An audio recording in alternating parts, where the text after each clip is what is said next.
Yeah, and then so that's kind of brings to the subtitle of the book, right? Purpose informed the necessary basis of all ethics.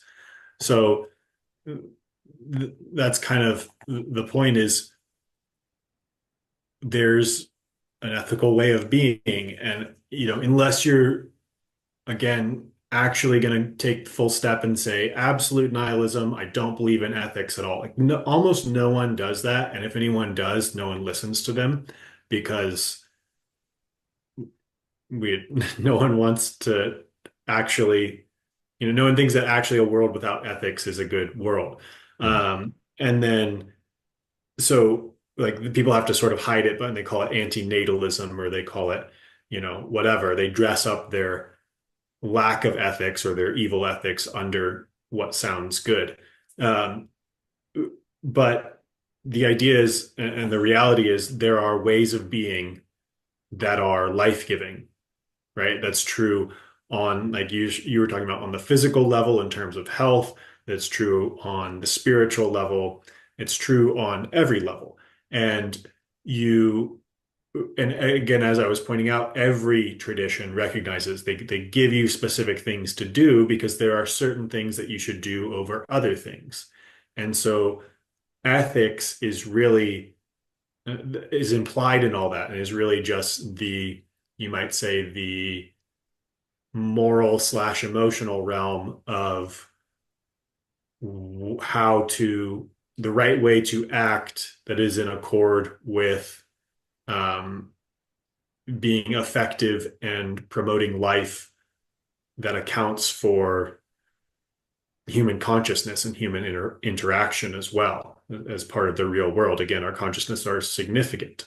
It's the nihilist claim that our consciousnesses are not significant, and then you get to the idea of, well, it's all just feelings, and I can just do whatever, and I can disregard my feelings or someone else's feelings, and I can, everyone's an NPC, and I create my own meaning and reality, and go off and I'm the god of my own universe. Versus there are proper modes of being and improper modes of being, and there are parameters that are laid out that I didn't set, and I don't get to choose. So, so I think that you you have the two go together. Once you've realized that there is clearly purpose in this life, whether through the mundaneness of when I go out and start my car, I don't try to start my car with a folded up piece of paper or a my pinky, or I don't sneeze at it and hope it's going to start. Like there's a key that goes in and starts the car. Or, if I want to lose weight and keep it off, then diet and exercise, the same as it's always been. Um, if I want to get over some trauma, there might be various uh, debates nowadays on how to do that, but they're still going to recommend a particular way over other ways. And they say this is the most effective. You have to do these particular things. So there's a purpose in them, and it leads to particular causes. So on every level, there's this clear purpose in form. There's this clear proceeding, this clear cause and effect, and it's ordered in a particular way. And once you have that, ethics is tied in immediately.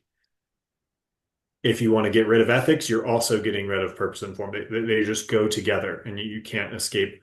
Uh, you can't detach the one from the other. So you can't have a world where you have a meaningful path and something to seek, something to do, adventure to go on, whatever it is, and it be an amoral world. Those two have to go together. If you have a path, if you have a purpose that's significant, that's not just something you made up and you're an insignificant being, so it's insignificant. If you are significant, if your path is significant, if your path is ordered, which it clearly is, um, these words are ordered, they're making sense in your brain, hopefully, because there's order and because you're part of an order. Like you can't escape it, is kind of my point. But and then ethics is just part of that. And then you can kind of get tricked and think, well, I've got sort of the purpose or the create your own purpose thing, and that'll be satisfying, but I don't need the ethics thing because uh whatever. But the only reason for not needing the ethics thing would be life doesn't really matter, other people don't really matter. Uh, right? You have to deny everything at a foundational level in order to escape the obvious reality that some things are evil and some things are good, Right. even if it gets murky and difficult in the middle ground. Right.